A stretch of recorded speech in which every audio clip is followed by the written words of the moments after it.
Fille, elle m'a abandonnée pour son beau-père riche à l'âge de 12 ans, me demandant de renoncer à mes droits parentaux. Maintenant, elle a 22 ans, est fauchée et veut revenir vers moi après que sa mère soit morte et que son beau-père l'ait expulsée.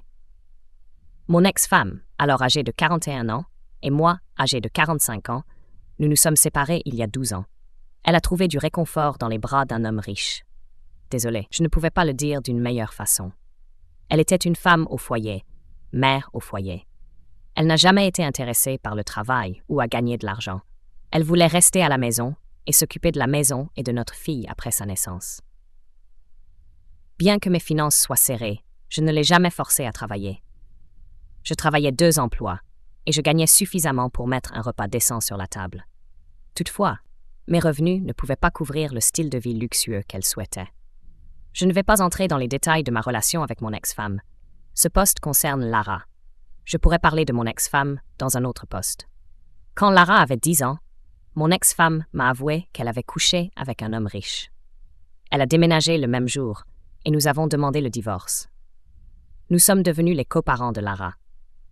Puisque j'avais 2 emplois et qu'elle n'en avait aucun, nous avons convenu que j'aurais Lara le week-end. Je partageais un bon lien avec Lara. Nous avons réussi à faire des voyages d'aventure ensemble. Même si le divorce faisait mal, passer du temps avec elle me faisait tellement de bien. Au fil du temps, j'ai réalisé que Lara retardait nos rencontres de plus en plus. Chaque vendredi, j'attendais avec impatience son email détaillant les activités qu'elle voulait que nous fassions le week-end suivant. Le contenu de l'email a progressivement changé pour « Désolé, je ne peux pas venir ce week-end. Nous allons faire du ski ou d'autres sports, activités de luxe avec son beau-père. » Au début, j'ai laissé passer, pensant qu'il essayait de rendre Lara heureuse et que je ne devais pas être jaloux de cela. Finalement, j'ai réalisé que Lara ne voulait plus me voir aussi souvent. Nos rencontres hebdomadaires sont devenues bimensuelles, puis mensuelles, et seulement un jour du week-end. J'ai remarqué qu'elle n'appréciait plus notre temps ensemble comme avant. Quand il est devenu évident qu'elle essayait délibérément de m'ignorer, je l'ai confrontée. J'ai essayé de lui faire comprendre que je faisais de mon mieux pour la rendre heureuse. Je me surmenais même. Malgré cela, elle continuait à esquiver nos moments du week-end. Mais maintenant, elle commençait à me mentir. Elle ne me disait plus la vérité qu'elle sortait avec son beau-père, mais elle inventait des excuses, comme quoi elle avait des devoirs ou des projets à terminer le week-end. Parfois, ça semblait sincère, mais la plupart du temps, c'était inventé. Pendant le peu de temps que nous passions ensemble, elle se plaignait toujours de comment sortir avec son beau-père était tellement mieux, parce qu'il ne regardait jamais le prix avant de commander. Même quand je l'emmenais en voyage, elle comparait toujours comment c'était plus amusant de sortir avec son beau-père. Elle commençait à se plaindre de chaque petit inconvénient qui ne la dérangeait pas auparavant. Mais elle ne cessait jamais de se vanter des nouveaux jeux PS que son beau-père lui offrait, ou du nouveau vélo que sa mère lui achetait. Je pensais qu'elle était peut-être trop jeune pour comprendre que gâter avec des choses matérielles n'était pas de l'amour. La situation s'est aggravée quand elle m'a ignorée pendant plus de 3 mois, même après plusieurs appels et textos. J'ai appelé mon avocat et lui ai raconté toute l'histoire. Il m'a dit que j'avais la possibilité de poursuivre mon ex-femme pour avoir aliéné Lara, mais Lara avait 12 ans à l'époque et elle pourrait avouer devant le tribunal qu'elle ne voulait plus passer de temps avec moi. Il a dit que ça pourrait empirer. Lara pourrait dire qu'elle voulait plus d'argent pour vivre selon ses standards et que cela augmenterait la pension alimentaire. Oui, je payais la pension alimentaire, malgré que son beau-père riche faisait tant de choses amusantes pour elle. J'ai abandonné l'idée de poursuivre mon ex pour la garde. Ça n'avait aucun sens. Mon avocat a suggéré que nous pouvions avoir une conversation formelle hors tribunal avec eux. Cela me donnerait de la clarté sur ce qu'ils voulaient. J'ai accepté de suivre cette voie. Mon avocat leur a envoyé un avis avec des allégations détaillées. Il a mentionné que nous voulions un règlement hors tribunal. J'avais un pressentiment étrange que mon ex-femme pourrait ne pas accepter de parler parce qu'elle avait assez d'argent et de temps à brûler dans un procès. À ma surprise, elle a accepté de régler cette question devant l'avocat lors de cette réunion. Le mari de mon ex-femme était également présent avec mon ex-femme et Lara. Ils ont tous deux dit qu'ils étaient en dehors de tout cela, qu'ils n'avaient rien à voir avec le fait que Lara m'ignorait. Ils ont avoué qu'ils n'avaient aucun rôle à jouer dans cela. Ils se sont écartés et ont laissé Laura parler pour elle-même. Laura alors a lâché la bombe la plus mortelle qu'on puisse jamais expérimenter dans la vie. Elle a dit qu'elle voulait que j'abandonne mes droits parentaux. C'était il y a 10 ans. Mais le souvenir de ce moment effroyable est encore très clair pour moi. Je suis resté muet, je ne sais pas combien de temps. Mon avocat m'a poussé pour une réaction. Je fixais tout le monde. Que devais-je dire? J'ai regardé mon ex-femme, et elle a fait un sourire en coin, comme si elle savait ce qui allait se passer. J'ai pris la main de Laura et j'ai dit « Bébé, j'espère que tu sais ce que tu dis. Renoncer à mes droits parentaux signifierait que tu ne pourrais plus m'appeler papa. Tu ne serais plus ma fille. » Elle a rejeté ma main, m'a regardé droit dans les yeux et a dit « Ouais, c'est ce que je veux. » J'étais sidérée. Je manquais de mots pour lui faire comprendre les implications de sa décision. Mon avocat a essayé de lui faire comprendre ce qui se passerait si je la désavouais, comme les questions de propriété et autres, mais elle n'a pas changé d'avis.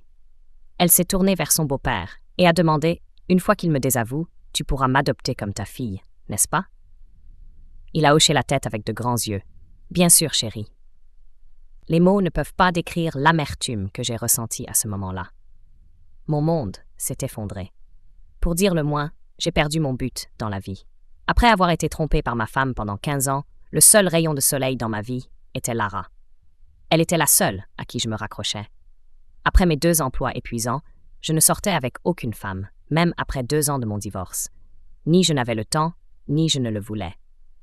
Je voulais donner mon amour et mon attention sans partage à Lara.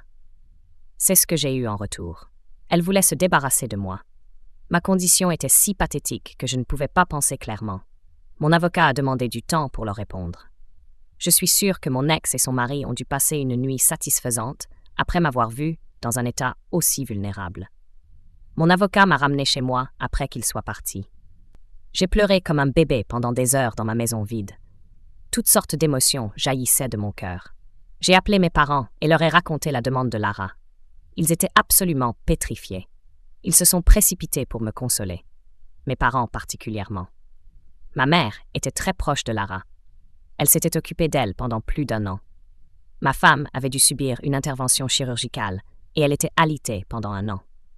Pendant cette période, ma mère s'est occupée d'elles deux, Lara et mon ex-femme. Ma mère a essayé, mais Lara était déterminée à ce que j'abandonne mes droits parentaux. Elle voulait désespérément être la fille de son beau-père. Il lui avait dit qu'il ne pouvait pas l'adopter jusqu'à ce que j'abandonne mes droits parentaux. J'ai demandé à mon avocat quelles options j'avais. Il a dit que nous pourrions les poursuivre pour manipulation de Lara. Mais comme elle avait 12 ans, il serait difficile de prouver qu'elle était manipulée. De plus, ils avaient l'argent pour mener un long procès, mais pas moi. Quel était le but de se battre alors que celle pour qui je me battais était déjà de leur côté? C'était une bataille perdue d'avance. Je n'avais pas d'autre choix que d'avaler la pilule amère et de renoncer à mes droits parentaux. La semaine suivante, je suis restée cloîtrée dans mon lit. J'ai quitté mon 2e emploi. Pour qui allais-je gagner maintenant? J'avais perdu tout but de me lever le matin et d'aller travailler. J'ai pris tant de congés dans mon emploi à temps plein et j'ai fait tant d'erreurs que j'ai finalement été licenciée. J'ai déménagé dans une autre ville, dormi dans une station de métro et erré comme un maniaque pendant des jours. Graduellement, je suis sortie de cette situation, j'ai trouvé un nouvel emploi, commencé à fréquenter une salle de sport et me suis inscrit en thérapie. Il m'a fallu 2 bonnes années pour m'en remettre. Je n'ai pas fréquenté de femmes, mais j'ai fait de nombreux treks en solo comme thérapie. Lors d'un de ces voyages, j'ai rencontré ma femme actuelle, Brianna. Elle avait une fille, Emma, qui avait 5 ans à l'époque. Après un certain temps de fréquentation, nous avons emménagé ensemble. Quand Brianna m'a présenté Emma pour la première fois, j'ai craqué. Elle me rappelait Laura. Je voulais désespérément qu'Emma m'appelle papa, mais j'ai reculé. Je ne voulais pas me blesser à nouveau. J'ai maintenu une relation très saine mais distante avec Emma. Cela a fait le tour complet lorsque pour son 12e anniversaire, Emma m'a demandé de l'adopter. J'étais tellement submergée d'émotions. Maintenant, j'ai 2 filles, Emma et une petite de 3 ans, Amy, avec ma 2e femme. Je pense avoir donné suffisamment de contexte sur ma situation. Maintenant, avançons jusqu'à il y a 1 semaine. Je rentrais du travail et j'ai vu un visage familier me sourire. En m'approchant, j'ai réalisé que c'était nul autre que Lara. J'ai eu des frissons comme si j'avais vu un fantôme. Elle était plus grande, plus mince et beaucoup plus jolie. mais ce n'était pas difficile pour moi de la reconnaître.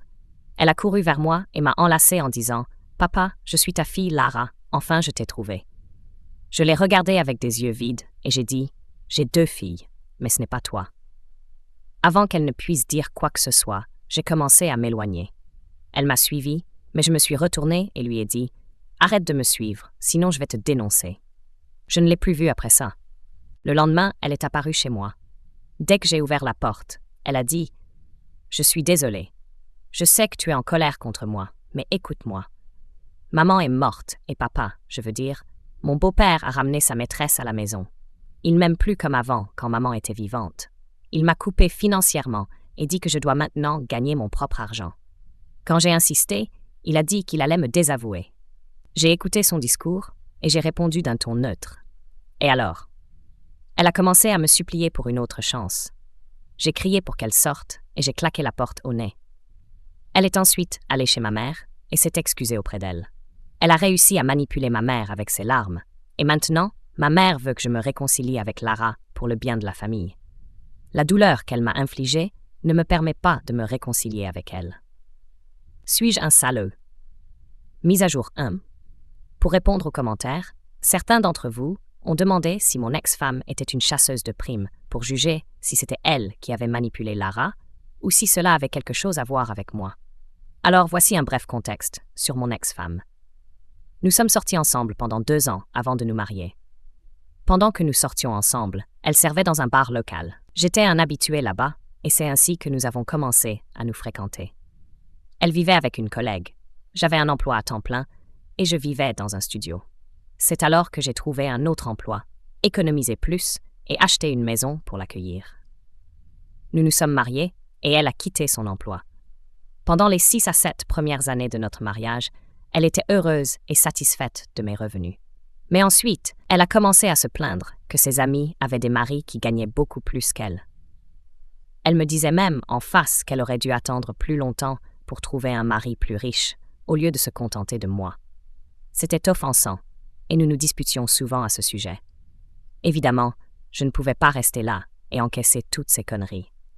Finalement, notre relation est devenue froide et distante, et un jour, elle a lâché la bombe qu'elle couchait avec un homme riche et qu'elle allait emménager avec lui. Je ne l'ai pas suppliée de rester, mais je l'ai avertie que ces hommes riches prennent des femmes comme elle pour des jouets. Ils jouent avec et s'en débarrassent quand ils en ont assez. Elle a dit que cette fois-ci, elle ne s'était pas précipitée. Elle voyait ce type depuis 2 ans, et maintenant, elle lui faisait suffisamment confiance pour emménager avec lui. Après cela, je n'avais plus rien à dire. Je suis resté silencieux et j'ai encaissé. Certains d'entre vous ont dit que Lara n'était pas adulte. Elle avait 12 ans quand elle m'a demandé de la désavouer. Donc peut-être que j'aurais dû me battre pour elle. Et puisque j'avais mes propres raisons de ne pas me battre pour elle, je ne devrais pas être si dur avec elle maintenant. Je devrais l'accepter. En ma défense, je dirais que vous avez raison de dire qu'elle était mineure quand tout cela s'est produit. Je ne nie pas qu'elle ait été manipulée émotionnellement. Elle a aussi été manipulée financièrement. Cependant, quand elle a eu 18 ans ou est devenue adulte, elle aurait pu me contacter, mais elle ne l'a pas fait. Maintenant, elle a 22 ans et elle m'a contacté uniquement parce que son beau-père l'a coupée financièrement. Il y avait une question de quelqu'un demandant comment mon ex-femme est morte. Eh bien, je n'ai pas demandé à Lara à ce sujet, mais elle avait dit à ma mère que mon ex était morte d'une maladie terminale. Lara avait un problème de foie. Elle a même subi une opération pour cela quand Lara était bébé. Quoi qu'il en soit, maintenant le problème est que Laura manipule émotionnellement ma mère pour qu'elle m'aide à me réconcilier avec elle. Au lieu d'en discuter par téléphone, j'ai rendu visite à ma mère. J'ai découvert que Laura avait raconté ses histoires larmoyantes à ma mère pour la gagner. Elle a dit qu'elle était sans abri, et qu'elle n'avait pas de travail ni d'argent, et qu'elle vivait dans la rue depuis que son beau-père l'avait mise dehors. Ma mère a insisté pour que je la rencontre une fois. J'ai accepté pour ma mère. Ma mère a appelé Lara et elle est arrivée dans l'heure. Je l'ai tellement cuisinée que toute la vérité est sortie. Il s'est avéré que sa mère et son beau-père l'avaient tellement gâtée qu'elle n'a jamais terminé le lycée. Elle était tellement occupée à partir en vacances et à dîner avec eux qu'elle avait oublié que l'éducation et l'école existaient dans la vie. Je ne sais pas ce que cet homme pensait en la gâtant à ce point. Oubliez cet homme. Dieu sait ce que sa mère fumait pour gâcher ainsi la vie de sa fille. Je ne sais pas à quel point c'est vrai, puisque sa mère n'est plus là pour confirmer. Laura affirme que tout ce qu'elle a fait dit était le plan de sa mère pour m'humilier. Ce truc de droits parentaux et la phase de ghosting avant cela. Je lui ai demandé pourquoi sa mère ferait cela. Elle a dit que comme je ne gagnais pas assez, je ne pouvais pas lui offrir des vêtements et des accessoires de marque premium. Cela avait causé de nombreuses situations embarrassantes pour elle devant ses amis. Laura m'a dit que mon ex avait élaboré ce plan pour m'embarrasser et m'humilier devant son mari. Écouter cela n'a pas été facile du tout. Cela a ramené tous les souvenirs douloureux du passé que j'avais essayé si fort d'oublier. J'ai dit que quoi qu'il soit arrivé, c'était du passé. Sa mère était partie. Alors, qu'est-ce qu'elle voulait maintenant de moi? Elle a dit qu'elle voulait que je l'accepte comme ma fille. J'ai demandé ce qui changerait après cela. Elle a rapidement répondu que cela signifierait qu'elle serait ma fille et que je la soutiendrais. J'ai dit d'accord, je t'accepterai comme ma fille, mais tu ne recevras rien de moi sauf de l'amour. Je vais donner ma propriété, mon argent d'assurance et mes économies à Emma et Amy, mais je vais t'aimer comme ma fille aînée. Cela te convient-il? Elle s'est figée. Après avoir bégayé un moment, elle a dit oui. Nous pourrons discuter des questions d'argent plus tard. Tu ne vas pas rédiger de testament maintenant, n'est-ce pas? J'ai dit si, j'ai déjà nommé Emma et Amy dans mon assurance et mon compte d'épargne.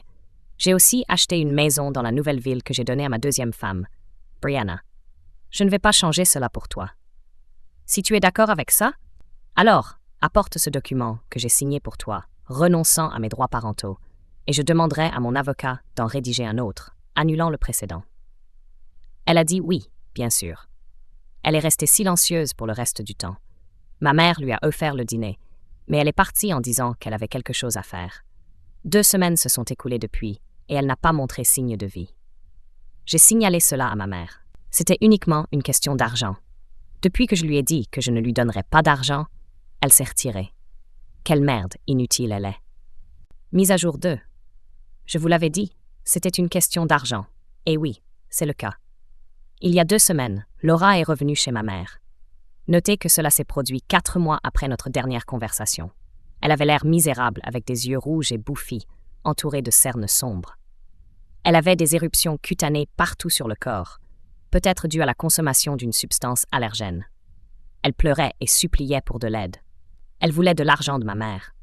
Elle a dit que depuis que son beau-père l'avait désavouée, elle vivait chez une amie, et maintenant cette amie l'avait aussi mise à la porte. Elle avait vendu la plupart de ses affaires pour acheter de la nourriture pendant ces mois, mais maintenant, elle n'avait plus d'argent, ni de biens. Ma mère lui a demandé pourquoi elle ne trouvait pas de travail. Elle a dit qu'elle avait quitté l'école et que personne ne lui donnerait de travail. Ma mère lui a dit qu'elle pourrait parler à son amie qui tient une boulangerie et lui trouver un emploi de nettoyeuse ou autre. De plus, il y a tant de travaux qui ne nécessitent pas de diplôme scolaire. Lara est restée silencieuse à cela. Elle a simplement sangloté et demandé de l'argent à ma mère. Ma mère lui a donné de la nourriture emballée et $100. Elle lui a demandé pourquoi elle n'avait pas apporté le document pour annuler la désaveu. Elle a dit qu'il était chez son beau-père et qu'elle l'apporterait la prochaine fois. Elle a pris l'argent et la nourriture et est partie. Ma mère ne m'a pas parlé de cette visite. Elle pensait que je me mettrais en colère contre elle.